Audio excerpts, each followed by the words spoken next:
Kaum Wahabi adalah sebuah sekte Islam yang kaku dan keras serta menjadi pengikut Muhammad ibn Abdul Wahhab.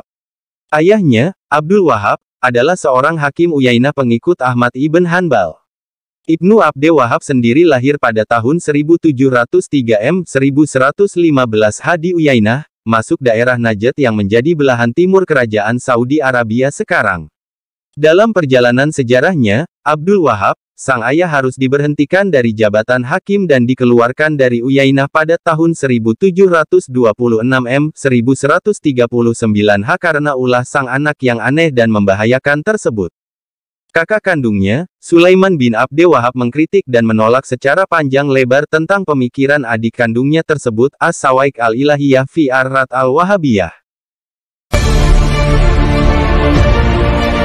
Arab Saudi, MBS singkirkan Wahabi dan mendorong peradaban Arab. Tersebar di media, putra mahkota Kerajaan Arab Saudi, Pangeran Muhammad bin Salman atau MBS, yang secara tegas menyatakan bahwa ajaran Wahabi tidak perlu diikuti lagi. Dia menyatakan dalam sebuah acara wawancara televisi yang dipandu oleh Abdullah Al-Mudaifer yang menyentak Arab Saudi, sekaligus menyejukkan bagi warga Saudi yang menginginkan perubahan kehidupan sosial dan kenegaraan terkait dengan hak asasi manusia dan hak perempuan.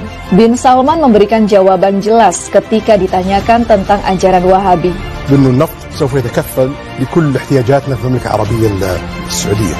Ketika kita berkomitmen untuk mengikuti ajaran ideologi tertentu atau cendekiawan tertentu, ini berarti kita mendewakan manusia. Bin Salman menambahkan, tidak ada aliran pemikiran yang tetap dan tidak ada orang yang sempurna. Kita harus terlibat dalam interpretasi teks-teks Al-Quran yang berkelanjutan, dan hal yang sama berlaku tradisi-tradisi yang diajarkan Nabi. Lebih lanjut, MBS memberikan pencerahan yang sangat jelas tentang Al-Quran dan tradisi yang diajarkan Nabi sebagai pedoman yang mengedepankan kemanusiaan. MBS menyatakan bahwa dunia mengikuti hukum yang jelas yang mengatur kehidupan manusia. Peran kami para penguasa Saudi, kata MBS, adalah untuk memastikan semua hukum yang disahkan di Arab Saudi tidak bertentangan dengan kepentingan kita Arab Saudi. Wahabi tidak hanya dilihat sebagai penghambat kemajuan dan modernisasi, namun sekarang Wahabi dianggap tidak berguna sama sekali bagi eksistensi Arab Saudi.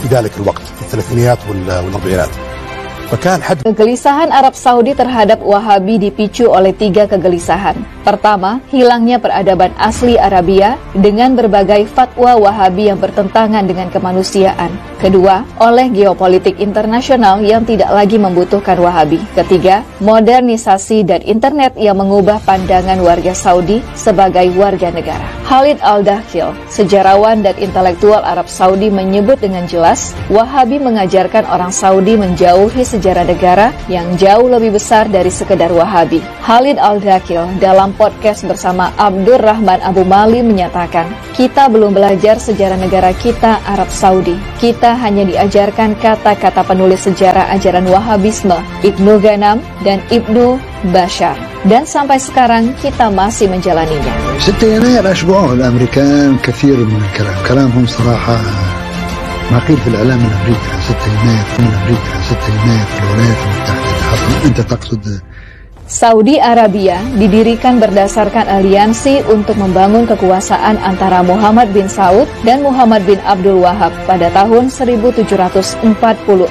Bin Saud mendapatkan kekuasaan sebagai Raja Jazirah Arab. Muhammad bin Abdul Wahhab menjadi juru stempel legitimasi kekuasaan bin Saud dengan menggunakan isu agama. Sejak saat itu, Saudi Arabia dan ajaran Wahabi menjadi satu kesatuan.